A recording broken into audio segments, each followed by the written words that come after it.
चलिए, तो नमस्कार, मैं अमित। तो जैसा कि आप सबको पता है कि हम लोग पिछले कुछ दिनों से एसएससी के जो प्रीवियस क्वेश्चन है, चाहे वो 2022 से लेकर 24 तक के एसएससी के जितने भी एग्ज़ाम्स हुए हैं, उन सारे एग्ज़ाम्स के जो में से हमने 500 क्वेश्चन का कलेक्शन किया और 500 में से हम इम्पोर्टेंट क्वेश्चन जो है उसे हम निकाल करके डे टू डे जो है डेली बेसिस पर हम 2-4 क्वेश्चंस को देख रहे हैं, है ना। पर अभी क्या है कि बीच में हमने अभी तक जैसे हम लोग मोस्टली जो वीडियो हमारा जा रहा था वो परसेंटेज एंड प्रॉफिट लॉस से जा रहा था, पर बीच में हमने क्या किया कि कोऑर्डिनेट ज्योमेट्री को ले आया। इसके पीछे का रीज़न आप सबको पता है, क्योंकि अभी जो सिलेक्शन फेज 13 का जो पेपर हो रहा है उसमें मोस्टली बच्चे का जो डाउट आ रहा है, मोस्टली बच्चे जो फंस रहे हैं वो coordinate geometry, probability and statistics वगैरह में जा करके वो फंस जा रहे हैं। क्योंकि इस टाइप के क्वेश्चंस को पहले सीरियस नहीं लेते थे, उनको ये लगता था कोऑर्डिनेट ज्योमेट्री पेपर में आता ही कहाँ है और आ भी जाता है तो इजी आता है, हम कर लेंगे।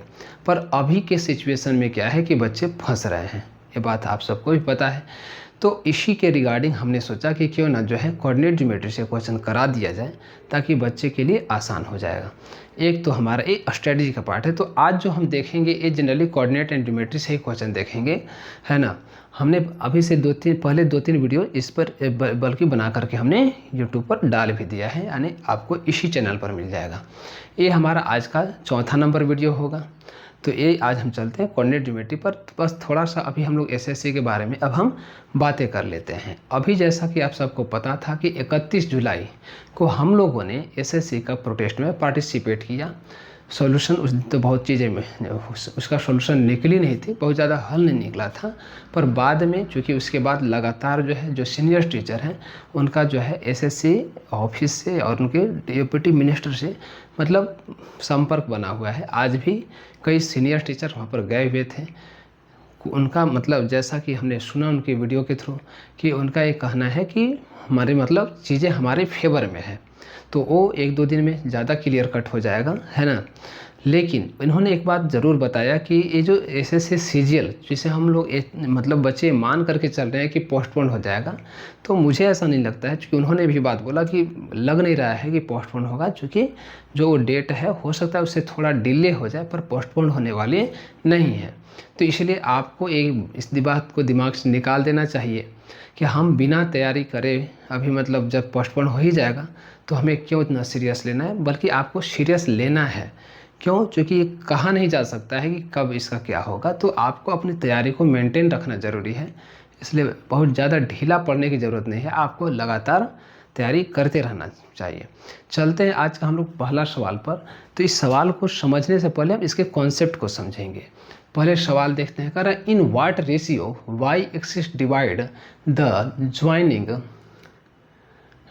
Line joining the point this and this, यानी कि ये दोनों पॉइंट को ज्वाइन करने वाला जो लाइन है इसे वाई एक्सिस जो है किस रेशियो में डिवाइड करती है, वाई एक्सिस। समझेंगे सामने आज का हमारा सवाल का पहला सवाल का सॉल्यूशन, है ना। सामने देखिएगा, इधर सामने, है ना। चलिए, क्या कहना चाह रहा है? कह रहा है कि ऐसे समझेंगे सामने। क्या कह रहा है कि ए है एक्स एक्सिस और ए है वाई एक्सिस, एक्स एक्सिस और वाई एक्सिस। कह रहा है कि वाई एक्सिस जो है, कह रहा है Y axis divide the line joining the point this and this. ये दोनों पॉइंट को ज्वाइन करने वाला जो लाइन है वाई उस एक्सिस जो से किस अनुपात में, किस रेशियो में जो है उसे डिवाइड करती है। तो पहले हम समझ लेते हैं कि ये दोनों पॉइंट है कि कहाँ पर। इस बात को हमेशा याद रखिएगा। मैंने पहले यानी फर्स्ट वीडियो में मैंने आपको एक बात बता दिया कोऑर्डिनेट ज्योमेट्री का कि फर्स्ट क्वाड्रेंट में ऑल पॉजिटिव यानी एक्स कोऑर्डिनेट वाई कोऑर्डिनेट दोनों पॉजिटिव होता है। सेकेंड क्वाड्रेंट में X coordinate positive Y coordinate negative. Third quadrant में दोनों नेगेटिव होता है और फोर्थ में एक्स पॉजिटिव वाई नेगेटिव होता है। ये चीज़ें आपको अगर नहीं समझ में आ रहा है तो आप हमारे इसी चैनल पर फर्स्ट वीडियो जाकर देख लीजिएगा। क्लियर बात है। अब इधर समझते हैं। कह रहा है कि 2 और 3, तो यहाँ पर सामने ये हमारा ऑरिजिन है, ऑरिजिन 0 से रिप्रेजेंट करते हैं। 1 2 3 4 5 6 7, 2 और 3 है ना। इधर सामने 1 2 3 4 5 6 और 7 है ना, 5 6 7। क्या कहना चाह रहा है कि 1 2 3 4 5 6 7 1 2 3 4 है ना, 5 6 7, 2 और 3, यानी कि इधर से 2 चलना है, इधर से 1 2 3, यानी यहाँ पर ये 2 और 3 जो पॉइंट है ये कहाँ पर है, यहाँ पर। आगे कह रहा है 5 और 7, यानी यहाँ से 5 चलना है, इधर से 7 चलना है, यहाँ पर कंसीडर कर लो कि यहाँ पर है 5 और 7, यानी इन दोनों पॉइंट को मिलाने वाला जो एक लाइन है, स्ट्रेट लाइन है ना, इन दोनों पॉइंट को मिलाने वाला जो एक स्ट्रेट लाइन है, सामने देखेंगे है ना, एक स्ट्रेट लाइन है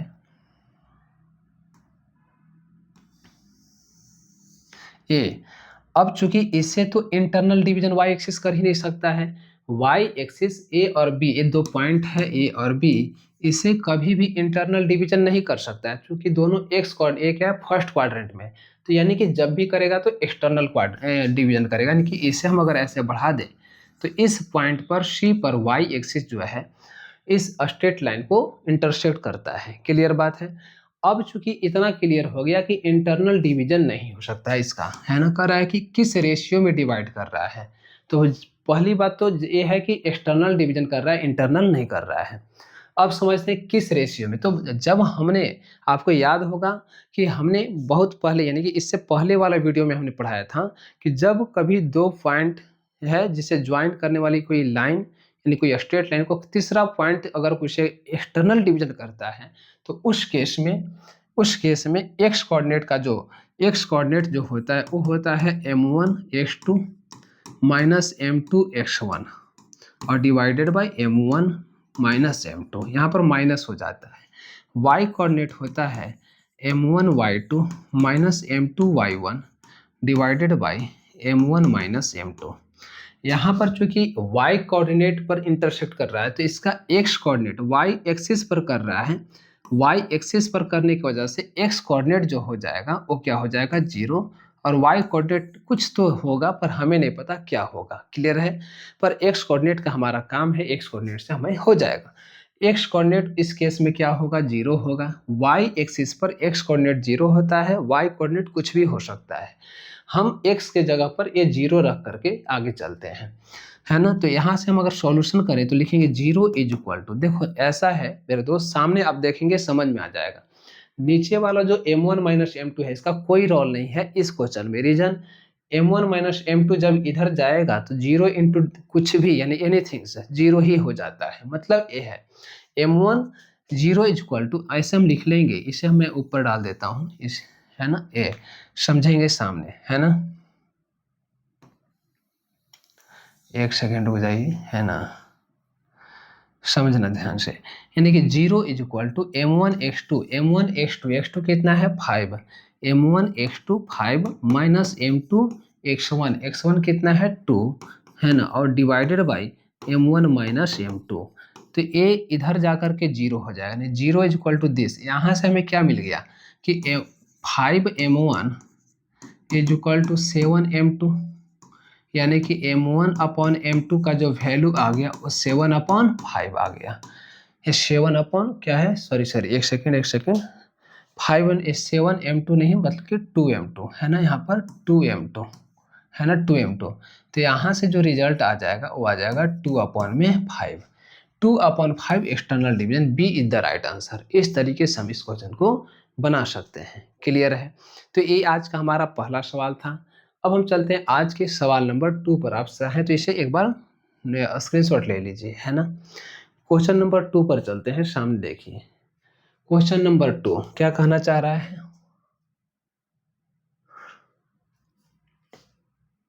चलिए, कह रहा है in what ratio x axis divide the line joining the point this and this, यानी इन दोनों पॉइंट को ज्वाइन करने वाले जो लाइन है उसे एक्स एक्सिस किस कोऑर्डिनेट से किस रेशियो में डिवाइड कर रही है, एक क्वेश्चन हमारा पूछ रहा है। चलते हैं सॉल्यूशन पर, सामने देखिए, है ना, चलते हैं हम लोग यहाँ पर सॉल्यूशन पर। चलिए, कह रहा है फिर से वही एक्स एक्सिस वाई एक्सिस हमें देखना जरूरी है, समझना जरूरी है। क्यों जरूरी है वो आपको अभी समझ में आ जाएगा, समझिए ध्यान से, है ना। क्यों जरूरी है ये आपको अभी समझ में आ जाएगा, है ना। देखिए, ये हमारा वाई एक्सिस, ये एक्स एक्सिस। कह रहा है एक किस क्वाड्रेंट में जाएगा, एक्स कोऑर्डिनेट जो है माइनस में है, वाई कोऑर्डिनेट प्लस में, सेकेंड क्वाड्रेंट में जाएगा 100%, यानी कि 1 2 है ना, 2 यहाँ ले लेते हैं, 3 और 4, तो यहाँ पर, और ये 1 2 3 4 5 6, तो 1 2 3 4 5 है ना, यहाँ पर 1 2 माइनस में सारा हो जाएगा, -3 -4, -4 और 3 चलना है, यानी पॉइंट ए -4 एंड 3, मतलब डेट मीन्स यहाँ पर ये हो गया -4 एंड 3। आगे कह रहा है कि 5 एंड 2, यानी कि ये फर्स्ट क्वाड्रेंट में जाएगा क्योंकि दोनों ही पॉजिटिव है, तो 1 2 3 4 5, 1 2 3 4 5, 5 एंड 2, तो यहाँ से 5 जाना है, यहाँ से 2, यानी यहाँ पर। समझ में आ रही बात? अब इसे मिला दीजिए, थोड़ा सा इधर सामने देखना है ना, ऐसे चल करके कहीं ना कहीं ये एक्स एक्सिस को कट कर रहा है। थोड़ा सा हमें समझना है ये एक्स एक्सिस को, लेकिन ये जो एक्स एक्सिस को कट कर रहा है, ये पॉइंट ए है, ये पॉइंट बी है। एक्स एक्सिस को जो कट कर रहा है, एक्स एक्सिस को ये जो कट कर रहा है ना, इधर सामने थोड़ा सा देख लेंगे, है ना।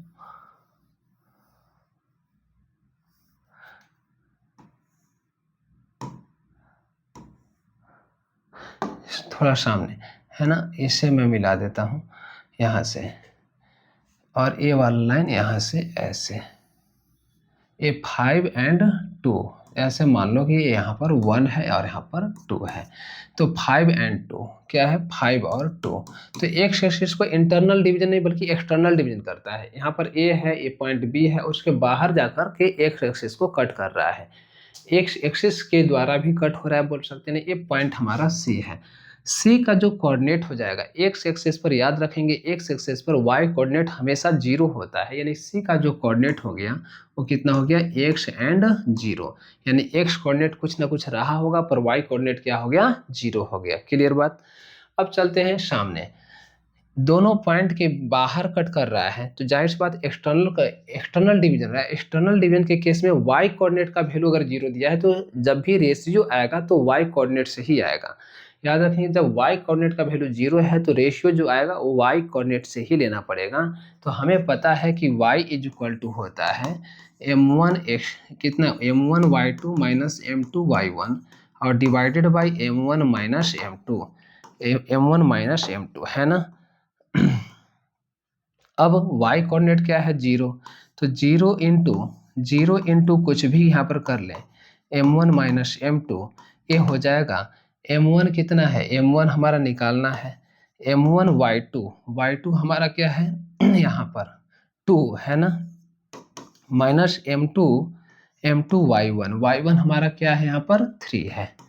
तो यहाँ से ये तो 0 आ गया, यानी 0 is equal to 2m1 minus 3m2, तो यहाँ से एक ए वाला 0 हो जाएगा, यानी कि 2m1 is equal to 3m2 हो गया।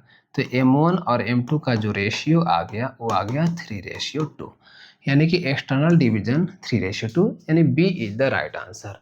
मुझे ऐसा लगता है कि चीज़ें समझ में आ गया होगा। ये क्वेश्चन बहुत टफ नहीं है। देखिए इस टाइप का क्वेश्चन सीजीएल में पूछा जा रहा है, चाहे वो आपका ये एसएससी सिलेक्शन फेज 13 है उसमें भी इस टाइप का क्वेश्चन पूछा जा रहा है। तो ये आज का हमारा क्वेश्चन सेकेंड था। चलते हैं आज का सवाल नंबर 3। देखिए सामने, find the slope of the line which passes through this and this. इस क्वेश्चन को करने से पहले हमें एक कॉन्सेप्ट समझना जरूरी है। स्लोप से रिलेटेड जो कॉन्सेप्ट है उस चीज को पहले हम समझेंगे। आइए समझते हैं, है ना। चलिए सामने देखेंगे। इस क्वेश्चन को समझने से पहले हम स्लोप समझते हैं, क्या होता है स्लोप। समझिए, अगर कोई किसी भी स्ट्रेट लाइन का जो इक्वेशन होता है, किसी भी स्ट्रेट लाइन का जो स्टैंडर्ड फॉर्म होता है, तो स्टैंडर्ड फॉर्म क्या होता है, a x plus b y plus c is equal to 0। किसी भी स्ट्रेट लाइन का स्टैंडर्ड इक्वेशन जो होता है वो होता है a x plus b y plus c is equal to 0।